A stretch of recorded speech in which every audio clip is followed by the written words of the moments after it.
A paz do Senhor, queridos! Estamos iniciando mais uma videoaula subsídio de seu canal EBD Fácil e Motivadora. E na aula de hoje nós estaremos comentando a lição de número 10 das lições bíblicas jovens, que tem como título A Realidade Bíblica do Senhor Jesus Cristo.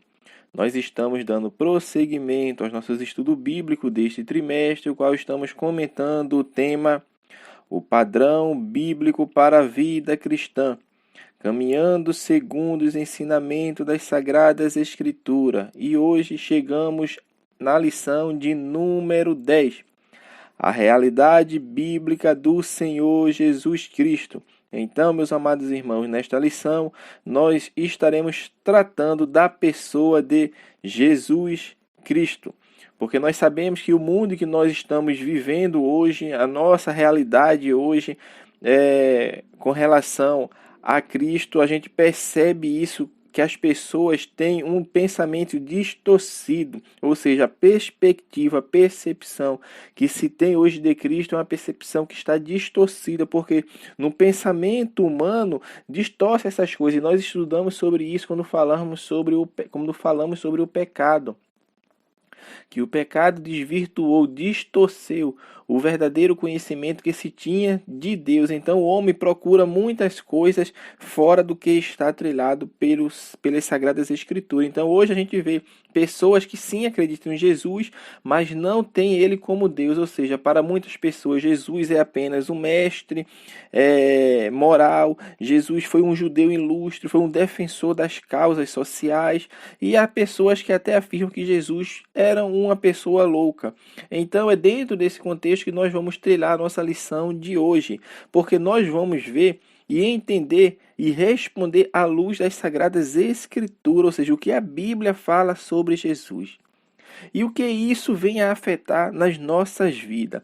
Porque quando nós temos a concepção, a percepção correta, a percepção bíblica acerca de Jesus, isso também vai implicar que nós temos que ter a consciência de que a sua vinda ao mundo ela foi planejada por Deus, para que nós pudéssemos obter a salvação, não pelos méritos próprios, mas através unicamente de Cristo, porque Ele quem nos livrou da condenação do pecado e nos reconciliou com Ele. E nós temos essa reconciliação com Ele, automaticamente nós estamos agora reconciliados também para com Deus. Então isso é o que nós estamos fazendo, trilhando a nossa caminhada nesta terra, aguardando a promessa que nos foi prometida, que é estar para sempre com o Senhor.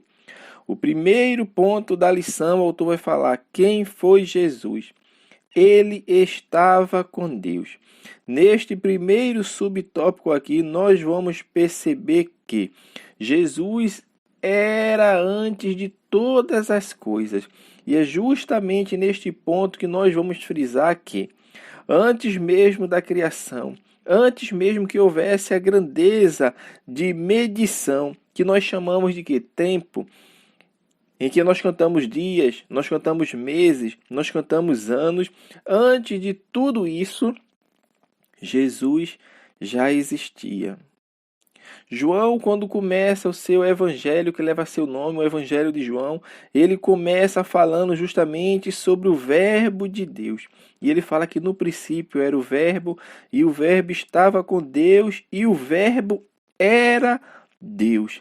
Mas não somente isso que ele fala a respeito de Cristo, porque aqui ele está falando de Cristo, porque no versículo 14 ele fala: E o Verbo se fez carne e habitou entre nós, e vimos a sua glória como a glória do unigênito do Pai. Ou seja, João estava falando de Jesus Cristo. No versículo 3 ele também nos mostra que Jesus não somente era Deus, mas também ele estava com Deus antes da criação e fez todas as coisas, mostrando a deidade de Cristo, que Jesus ele estava com Deus desde o princípio. Jesus não foi criado, ele foi gerado. Jesus não teve criação, porque o que vem a ser criado é aquilo que passou a existir.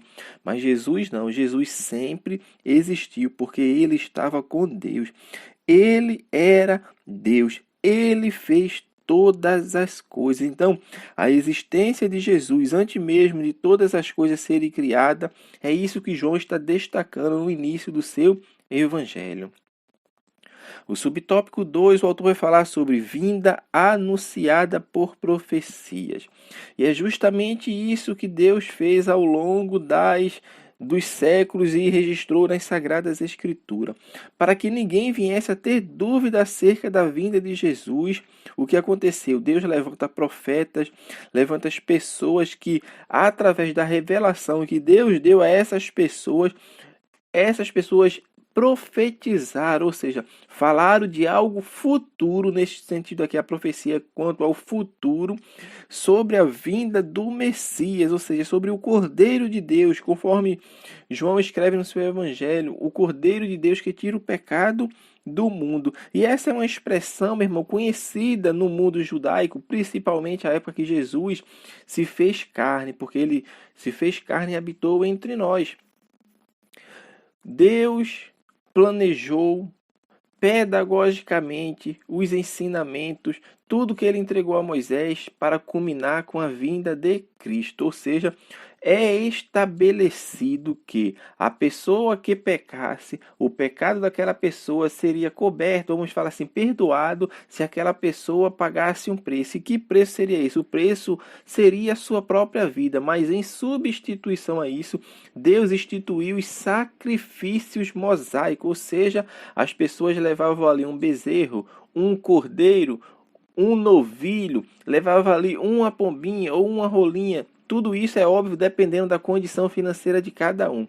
Mas a lição que fica com os sacrifícios que eram feitos era que alguém pagava o preço. Ou seja, por isso a Bíblia nos fala que sem remissão, a remissão de pecados ela só acontece com derramamento de sangue, porque sem derramamento de sangue não há remissão de pecado. Então Cristo, quando veio, e João Batista olha para ele e fala que é o Cordeiro de Deus que tira o pecado do mundo, estava mostrando justamente o que Deus fez ao longo de todos esses anos, mostrando que alguém pagaria o preço. Então Cristo veio como sacrifício perfeito, sacrifício eterno que duraria para a eternidade até a sua volta. Por quê? Porque o que nos rime, o que faz a remissão de pecado do homem é o sangue de Cristo. Então, Deus, através dos seus santos profetas, começam a anunciar que o Messias virá. E o Messias virá. Então Deus revela isto, meu irmão. É revelação por parte de Deus. Não foi uma pregação, não. Foi revelação que as pessoas, os apóstolos, os profetas, propriamente dito, receberam a revelação de Deus quanto à vinda do Messias. E isso é o que está registrado nas Sagradas Escrituras. Isaías, que é conhecido como profeta messiânico, falou que a Galileia seria alvo do ministério de Jesus. Ele fala que Jesus seria levado diante de seus acusadores como um cordeiro morto, ou seja, o Messias estava profetizando do que iria acontecer, para que quando se manifestasse verdadeiramente o Messias, como se manifestou na pessoa de Jesus, as pessoas não tivessem dúvida. Deus o chamou, o chamado do Messias foi de Deus. Salmos também falam justamente sobre o Messias que haveria de vir, como veio, fala do escárnio que aconteceu na crucificação, fala dos pés e das mãos que foram perfurados, de suas roupas sendo divididas por sorte. Então tudo isso mostra que a profecia era levada a sério em Israel, e eles conheciam, porque eles tinham na sua mão os livros, na época no caso seriam os rolos dos profetas, que em nome de Deus escreveram tudo aquilo que Deus revelou, para que quando se manifestasse o Messias ele não fosse enganado. Então, meu irmão, a vinda anunciada por profetas é uma realidade bíblica. As Sagradas Escrituras, elas falam de Cristo. O Novo Testamento culmina com Cristo, o Antigo Testamento aponta para Cristo, que foi o que aconteceu quando ele se fez carne e habitou entre nós. Então, tudo isso que nós temos que entender é o teste que Deus fez. É o teste que Deus estava fazendo Então, que teste era esse que Deus iria exigir para determinar se alguma coisa teria vindo dele? Que teste é esse? Então, este foi o teste. Qual foi o teste? As profecias. Deus falou antes das coisas acontecer, porque a Bíblia nos fala que ele conhece o fim das coisas desde o início. Então, Deus conhecendo tudo e sendo o grande arquiteto, o grande planejador do plano de salvação para a humanidade, assim ele fez com Cristo, para que nós hoje tivéssemos a plena certeza de que tudo que está na Escritura estava falando de Cristo, porque a profecia se cumpriu na pessoa de Cristo. Quando nós vamos ler o Evangelho, percebemos isso. E Jesus, quando vai falar aos acontecimentos que vão se dando, a Bíblia nos fala, inspirada por Deus, que isso aconteceu para que se cumprisse o que foi dito pelo profeta, aí fala pelo profeta Jeremias, pelo profeta Isaías, e ali está mostrando o cumprimento daquilo que Deus falou. O terceiro e último subtópico vai falar sobre o nascido de mulher. Neste ponto aqui, está mostrando aqui, como nós estamos falando da realidade da pessoa de Jesus Cristo, nós vamos falar da natureza humana que Cristo teve quando andou aqui, porque João fala sobre isso. João capítulo 1, versículo 14. E o verbo se fez carne e habitou entre nós. Aqui, meu irmão, neste ponto, nascido de mulher, o autor quer nos mostrar justamente isso, que é o que Paulo fala quando escreve aos Gálatas, que Deus enviou seu filho. E que filho foi isso? Foi o filho nascido de mulher, ou seja, a geração de Jesus, porque Jesus foi gerado no ventre de Maria por obra do Espírito Santo. O Espírito Santo envolve e gera Jesus Cristo ali. É uma obra miraculosa, sim, mas dali para frente, em diante, ou seja, os acontecimentos desenrolar no organismo de Maria, assim como o nascimento de Jesus, foi um nascimento como de qualquer outra criança, ou seja, teve um parto ali de 9 meses, nasceu por forma natural, não teve nada de miraculoso no nascimento de Jesus. A forma miraculosa foi a forma que ele foi gerado no ventre de Maria, sem ação humana nenhuma, mas foi introduzido ali, gerado pelo Espírito Santo na Virgem, que não conhecia homem até aquele momento, chamada da jovem Maria. Então, Jesus ele teve o seu nascimento normal, teve o seu desenvolvimento normal, como qualquer criança, como qualquer adolescente, como qualquer jovem, entretanto, sem pecado, porque Jesus, ele teve e viveu uma vida sem pecado. Não é à toa que ele foi o Cordeiro de Deus, aquele que foi levantado por Deus para tirar o pecado do mundo. Ou seja,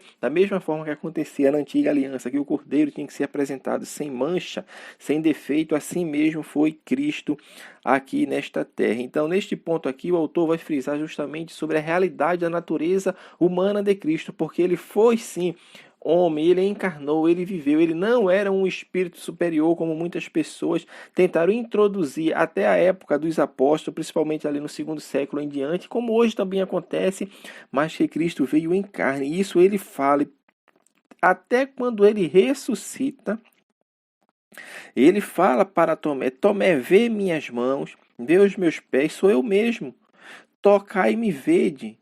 Aí ele fala para Tomé: pois um espírito não tem carne nem ossos, como você tem visto agora. Sou eu, em carne e osso. E em outra ocasião também ele come ali peixe e come mel, mostrando que um espírito não come. Ou seja, Jesus estava mostrando a sua natureza humana, embora ele fosse 100% Deus, 100% homem, a natureza hipostática de Cristo, mas ele se fez carne, ou seja, ele não era um espírito evoluído, não, ele fez-se homem. E isto, meu irmão, faz parte da doutrina bíblica e cristã, porque é assim que a Bíblia nos mostra que ele, sendo feito homem, ele viveu, ele nasceu, viveu, morreu e ressuscitou, mostrando que ele tem um poder sobre a morte, ele tem um poder sobre todas as coisas. O autor vai prosseguir falando sobre o próximo subtópico, do tópico 2, vai falar: quem diz os homens quem eu sou? Esta é uma pergunta, meu irmão, que ela se faz necessária, inclusive nos nossos dias. Por quê? Porque temos que saber quem Jesus é. Esta é uma realidade na nossa vida. Eu tenho que saber a realidade da identidade terrena de Jesus. Eu também tenho que saber a sua importância.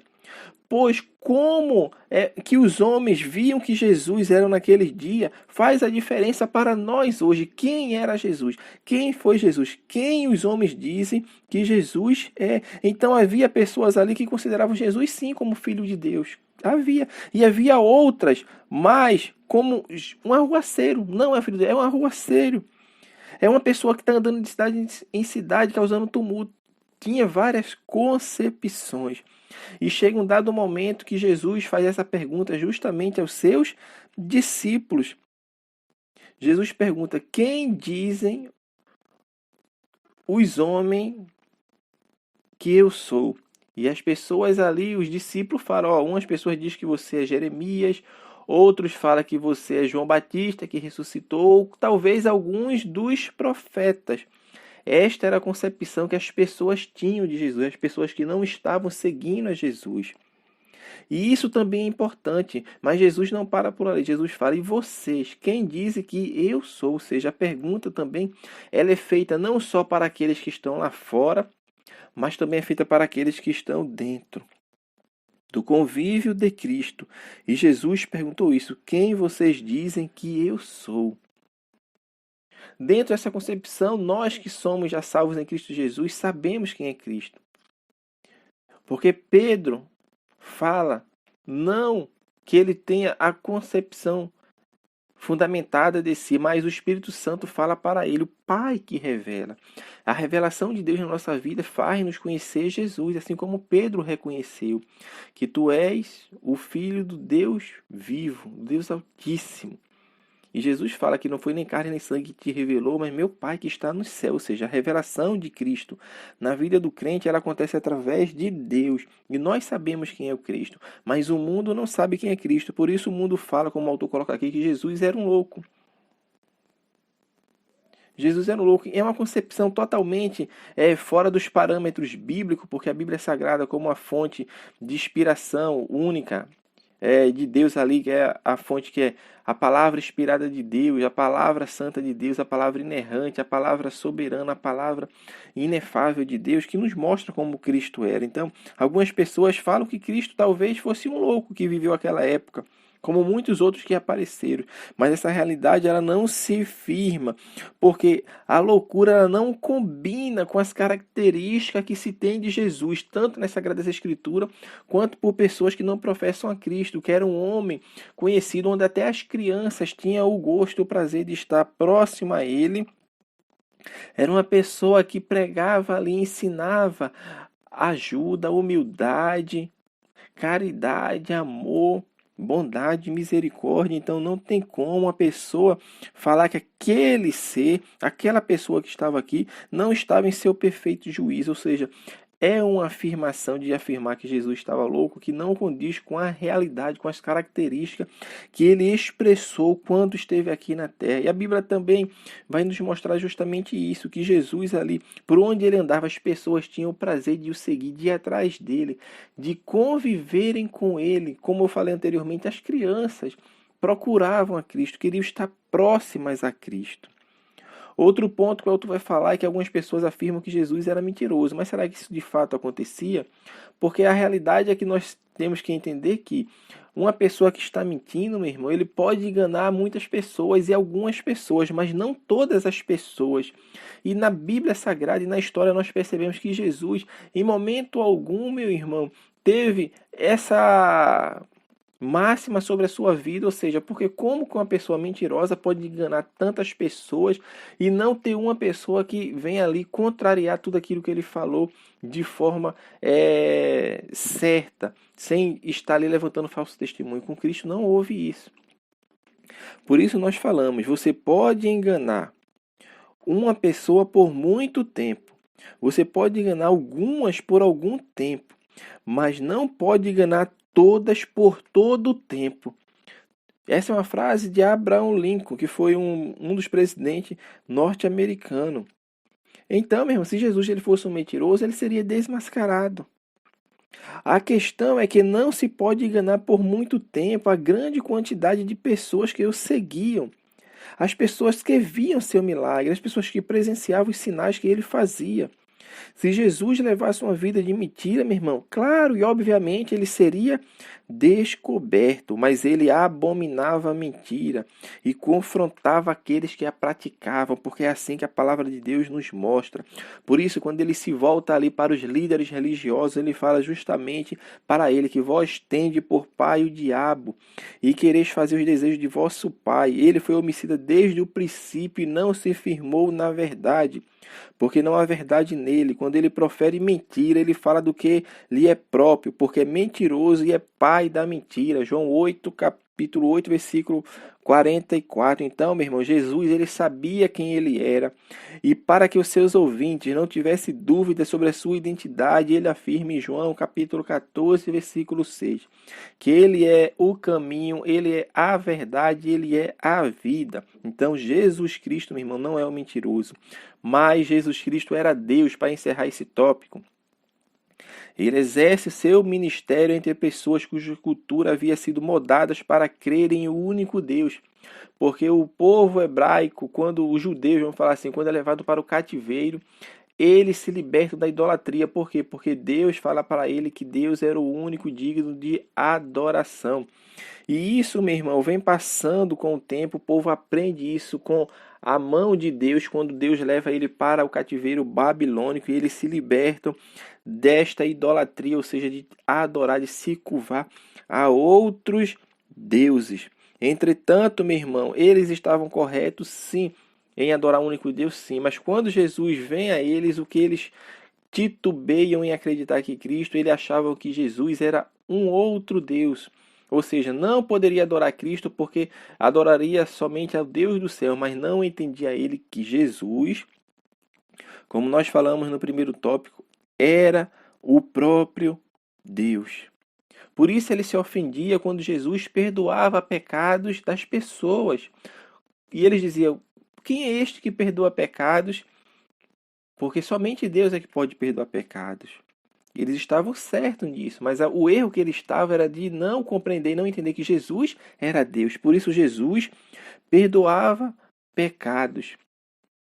E quando aquelas pessoas estão censurando a Cristo por perdoar pecados, Jesus olha para eles e fala que o que é mais fácil, dizer: filho, teus pecados estão perdoados, ou dizer: levanta, toma a tua cama e anda. E Jesus fala: para que vocês saibam que o Filho de Deus se manifestou no meio de vós, eu digo para este homem que ele levante, tome a sua cama e ande. Então, o que estava mostrando ali?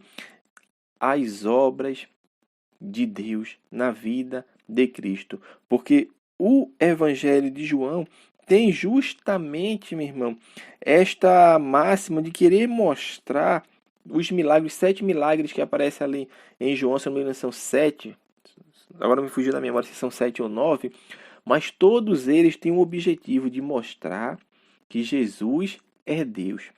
O Evangelho de João, ele tem o objetivo de mostrar que Jesus é Deus. E é justamente isso que Tomé fala para Cristo no momento de incredulidade, quando ele vê Jesus ressurreto. O que ele faz? Ele adora Jesus e diz: Senhor meu e Deus meu. Então, meu irmão, somente Deus tem o poder para vencer a morte. E foi Jesus que fez isso por cada um de nós. Se mostrou vitorioso, vencendo a morte para nos dar a vida eterna. Então, meu irmão, diante de tudo isso que nós falamos, é impossível dizer que Jesus era um louco ou que Jesus era um mentiroso. A única verdade diante de nós é que Jesus era e que ele é Deus e está hoje intercedendo por nós e nos auxiliando e fazendo com que nós tenhamos ousadia e força para anunciar o seu nome e a sua palavra. E para encerrar a lição, o autor fala porque Jesus é único. Ele vai falar aqui: só ele pode nos trazer a salvação e nos transformar. É justamente isso que Pedro fala quando ele está sendo interrogado pelos líderes religiosos ali registrado no livro de Atos, capítulo 4, versículo 12. Pedro fala que em nenhum outro há salvação, porque também debaixo do céu nenhum outro nome há, dado entre os homens pelo qual devamos ser salvos.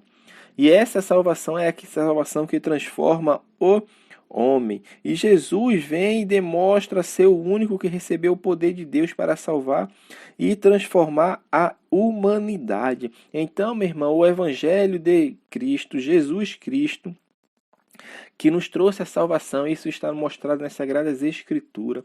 Ele salva o homem e transforma. Isso é bem perceptível no andar das pessoas, no caminhar das pessoas, porque as pessoas se transformam. O testemunho da palavra de Deus sobre a vida das pessoas é justamente isso, que a pessoa, quando conhece a Cristo, ela tem uma vida transformada, as coisas velhas se passaram, eis que tudo se fez novo. Agora ele vive em novidade de vida, produzindo frutos de arrependimento para a glória de Deus. Por isso as pessoas, quando olham para uma pessoa outrora e para a sua vida agora, elas têm um impacto, elas têm uma surpresa, porque ela faz justamente esta comparação, ela coloca ali, vai fazer justamente esse empareamento, colocar lado a lado e ver quem era aquela pessoa, o que ela se tornou.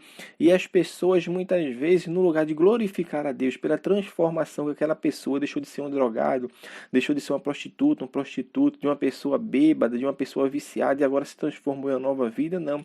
As pessoas muitas vezes não querem reconhecer a transformação que o Evangelho fez, mas muitas vezes vão apontar, falando aquela pessoa ali era assim, assim, agora quer ser só o santo, ou seja, são pessoas ainda que estão nas trevas, sendo usada pelo inimigo e dando vazão para que o inimigo use as suas bocas para profanar a transformação que é operada por Jesus na vida das pessoas. Então, o Evangelho, ele transforma as pessoas.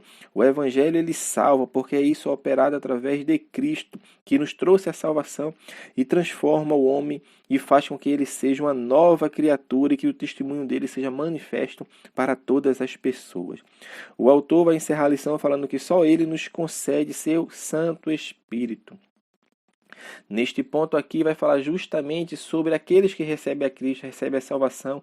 Agora eles não estão só neste mundo, porque Jesus assim falou, que no mundo vocês vão ter aflição, mas tem de bom ânimo, porque eu venci o mundo. E Jesus, antes de se assuntar aos céus, ele fala que eu vou estar convosco todos os dias até a consumação dos séculos. E como que Jesus está conosco? É pelo seu Espírito Santo. Hoje o Espírito Santo, meu irmão, habita na vida daquele que confessa a Cristo, que se rende aos pés de Cristo, porque Cristo quem nos concedeu o Espírito Santo. O crente salvo em Jesus, todo ele tem o Espírito Santo em sua vida. É o Espírito Santo que age na vida do crente e age na vida do pecador, para o convencer do pecado, do juízo e da justiça. O Espírito Santo é que convence o homem da sua situação calamitosa de pecado e o resgata das garras das trevas, do mundo, da garra de Satanás, para colocar ele em um lugar espaçoso, em um lugar onde ele será transformado, porque agora ele está fazendo parte do corpo de Cristo. Então, só Jesus que nos concede o seu Santo Espírito, porque assim ele nos prometeu e hoje nós temos habitando em nossa vida, porque Paulo fala sobre isso, que nós somos o templo e morada do Espírito Santo. Então, meus amados irmãos, nós assim estamos encerrando mais uma lição deste segundo trimestre, comentando sobre a realidade bíblica de Jesus Cristo. E nós vamos concluir falando que não se pode pensar em ideia de cristianismo sem que Jesus ele seja mencionado antes, pois ele é a origem da fé cristã. E o nosso destino eterno repousa sobre o que cremos acerca de Jesus e de sua obra na cruz, e de como agimos diante do que ele disse. Por mais que isso soe exclusivista aos olhos de quem defende o politicamente correto, Jesus deixou claro que só ele era o caminho para se chegar a Deus. Só o cristianismo, por intermédio dos evangelhos, apresenta o Messias enviado por Deus para reconciliar o homem com ele. Então, assim, meus amados irmãos, nós estamos encerrando a nossa lição de número 10, a realidade bíblica do Senhor Jesus Cristo. Que Deus abençoe os irmãos e até a nossa próxima aula, se assim o Senhor permitir.